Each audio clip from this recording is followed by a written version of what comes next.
सेतु प्रकाशन समूह के YouTube चैनल में आपका स्वागत है। हमारे इस चैनल को सब्सक्राइब करना न भूलिएगा। नमस्ते सभी को। मेरा नाम सुदीप सोहनी है।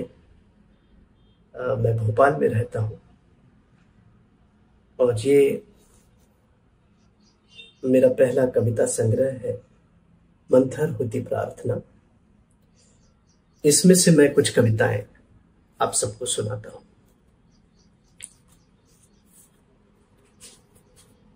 प्रार्थना की तरह।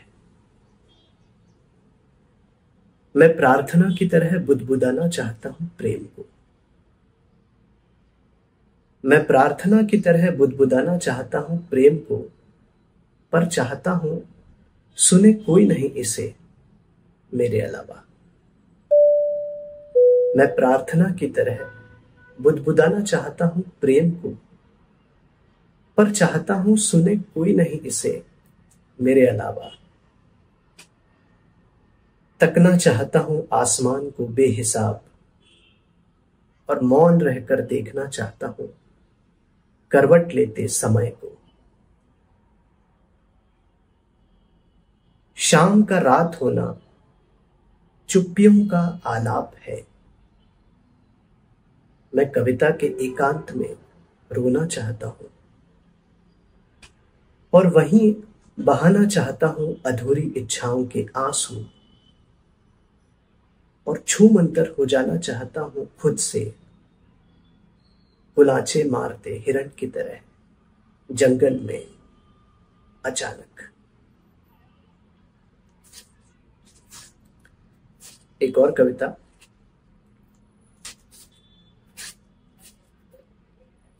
बंद खिड़की। कमरे की बंद खिड़की के चश्मे से देखते हुए सोचता हूं अक्सर, हम दोनों के बीच एक अंतहीन समय रहता है। कमरे की बंद खिड़की के चश्मे से देखते हुए सोचता हूं अक्सर, हम दोनों के बीच एक अंतहीन समय रहता है। मैं समय के इस पार रहता हूं जहां हलक के घूंट जितनी तेजी से समय भागता है। तुम समय के उस पार रहती हो जहां रोए खड़े होने जितनी सुस्ती से समय अलसाता है।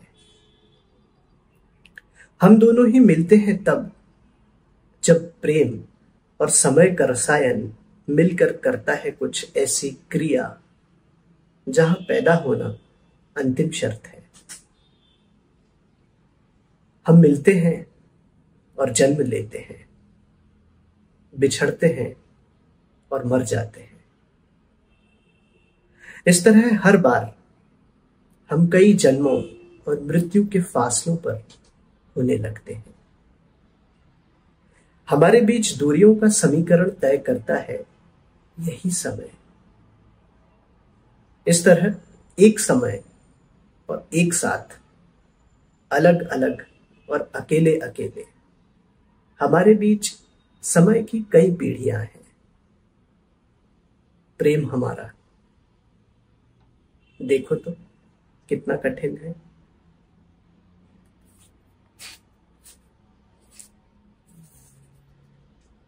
हां, शायद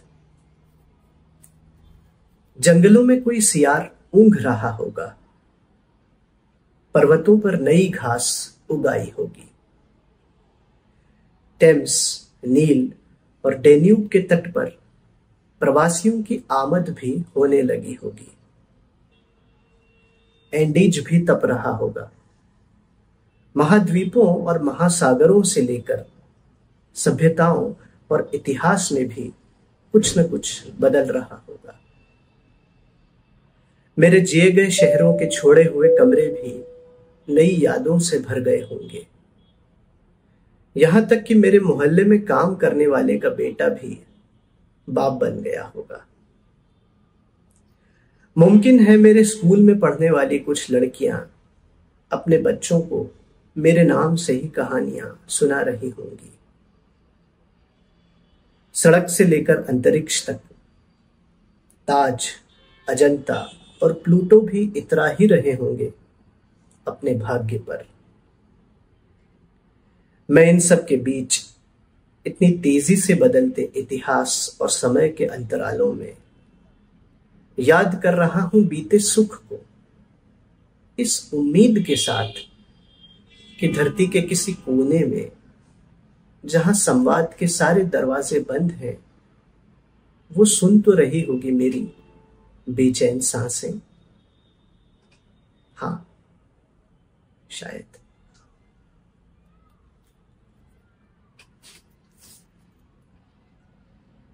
सीख। जिसे प्रेम करो उसे दुआएं दो 1000, कहो नहीं। जिसने अपमान किया उसे माफ करो, भूलो नहीं। जो भूल गया उसे याद न दिलाओ, जाने दो। जो ईर्ष्या करे उस पर तरस खाओ, तरेरो नहीं।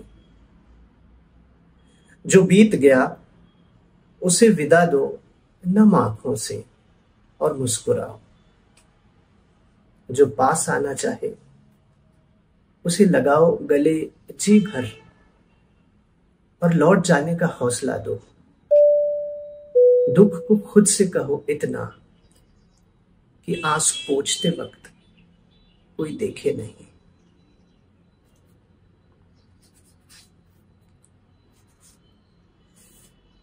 छतें।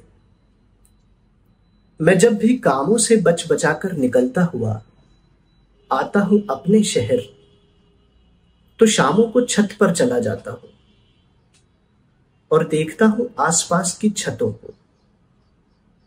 एक दूसरे से जुड़ी ये छतें हथेली की रेखाओं सी लगती हैं। समय का एक पन्ना पलटता है और ये छतें दूसरी दुनिया में ले जाती हैं। घरों से होती हुई कमरों में, कमरों से व्यक्तियों में, व्यक्तियों से समय में। मैं समय के पार खड़ा होकर अपने आप को देखता हूं। छतों से होकर मैं सुई में धागे सा निकल जाता हूं। अब इन छतों पर कोई नहीं दिखता। मोहल्ले का सूनापन यहां भी पसरा रहता है। दिखती है किसी सुपड़े में सूख रही बोर भाजी, इंतजार करती हुई बूढ़ी अम्मा की तरह। दिखते हैं साइकिल के पुराने पड़े टायर, आधे तय किए सफर से। टूटे पड़े किसी बल्ले में छूटा हुआ बचपन ही देखता हूं। विदा लेते सूरज के साथ उदासी ही नजर आती है। मैं कुछ समय चुप रहता हूं और अपना सबसे खूबसूरत सपना याद करता हूं। एक आंसू टिमकता है अंधेरे में, फिर धीरे से कोई खुश्क गला कोने में रखे तुलसी के गमले में भरोसे का उजाला रख देता है और जीवन पल में चहक उठता है। जी लेने के बाद मैं कविता लिखने की फिराक में होता हूं। छोटे शहरों में अब भी बची हुई है छतें। कविता में इस पंक्ति को लिख पाने की खुशी है। तितली। बरसों पहले एक बार मारी थी तितली, चिपक गई थी हाथों में। फिर गाड़ दिया था मैंने उसे जमीन में और घंटों रोया था सबसे छिपकर। उस दिन से शायद मैं नहीं भागा उसके पीछे। वे बचपन के दिन थे। तितली एक दुख थी तब। उन दिनों जब यूं ही बढ़ रही थी दाढ़ी मेरी और वक्त एक फिक्र से ज्यादा कुछ न था, मैंने महसूस किया था तितलियों को अपने आसपास। पेट में सिहरन पैदा करते। वे प्रेम के दिन थे। प्रेम तितली था तब। मैं जिस समय में रहता हूं अब, उसमें आसपास और यहां तक कि सपनों से भी गायब है तितलियां। यूं कि मैं तितली की कल्पना भी नहीं करता। ये चिंता के दिन है। मैं सोचता हूं एक महान कविता दुनिया के खत्म होने की। तितलियां हंसती है मेरे छोटे होते संसार पर। सितंबर। गर्मियों की छुट्टियों की एक लंबी ऊब है सितंबर। सड़क भी तपती बालू लगती है। इन दिनों प्रेम में हूं, नहीं काम में। जीवन सांस लेते रहना भर रह गया है। पैर भी खिसकते रहे हैं जाने किस दिशा में। पर ये भेड़चाल के दिन भी नहीं, निराशा भी नहीं। ये तवे पर फूलती रोटी सा सच है। सुबह नींद से उठते हुए सोचा है मैंने, गुलाब के कांटे दरअसल खिलने की प्रक्रिया में उगने की पीड़ा जैसा बीता समय है। नहीं नहीं, इसे जीवन के खिलने से जोड़कर देखना गलत है। कबाड़ भी जीवन की उपस्थिति है। निराशाओं की भी अपनी एक पृथ्वी है। सितंबर मेरी उसी पृथ्वी का एक टुकड़ा है। उसका कहना स्त्री के लिए। वो अक्सर कुछ नहीं कहती है जब उसे कुछ कहना होता है। वो बहुत कुछ कहना चाहती है, पर खुद से छुपते छुपाते भी कुछ नहीं कहती, चुप रहती है। वो चुप रहती है और सब कुछ कह देती है। इस चुप में चुपके से पोंछे आंसू हैं। खुद के साथ छीले हुए धनिया, लहसुन, अदरक, प्याज है। समय की परतों में दफन प्रेम की स्मृतियां हैं। भाप से छूटे कुछ अरमान हैं और मन पर पत्थरों के ढेर रखकर करीने से बुहारी हुई चादर है। उसका कुछ नहीं कहना ही उसका कहना है। मैं इस अनसुने का गुनहगार हूं।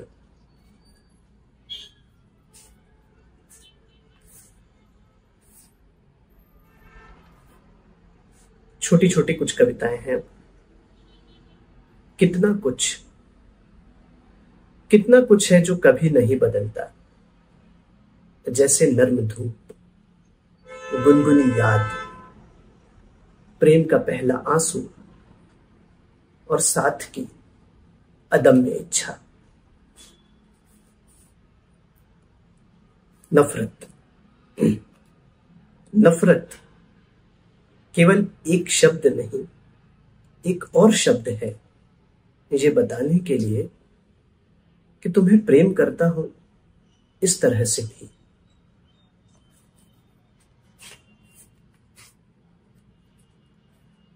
स्मृतियां। स्मृतियां दुनिया की सबसे सुंदर और बेहतर तस्वीरें हैं। सुंदर स्मृतियों वाला हर आदमी दुनिया का अमीर शख्स है।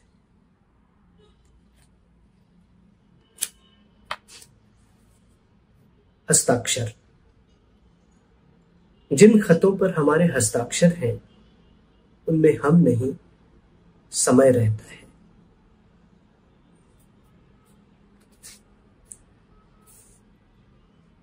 जब वो गिरा, टूट के जब वो गिरा, तब भी संभावना से भरा था, क्योंकि वो एक फूल था।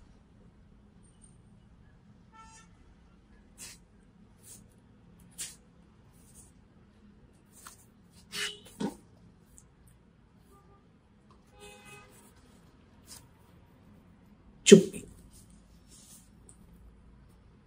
जो कहूं अगर दुख, तो कह देने भर से दुख ये ना बता पाएगा कि कितना दुख है। अगर कहूं याद, तो इसमें वो बेचैनी कैसे पता चलेगी जो इस शब्द के कहने के कई हजार पलों में जी चुका।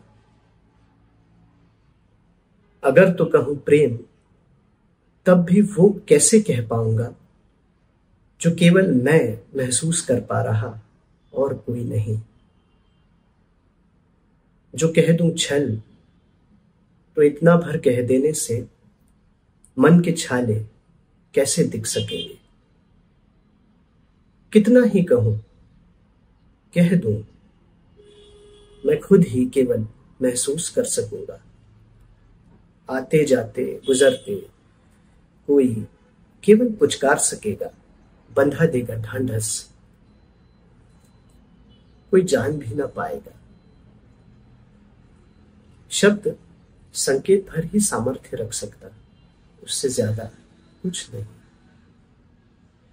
कोई जान भी ना पाएगा जो कविता के कागज में बांधकर फाड़ कर फेंकने से पहले फूंक दूं एक जंतर, वही पढ़ सके जो दरक गया हो मगर रंध्रों की तरह उसकी त्वचा में हो भीतर तक जाने का रास्ता। कोई शब्द ऐसा मिले तो उससे लिपट कर रो लूं।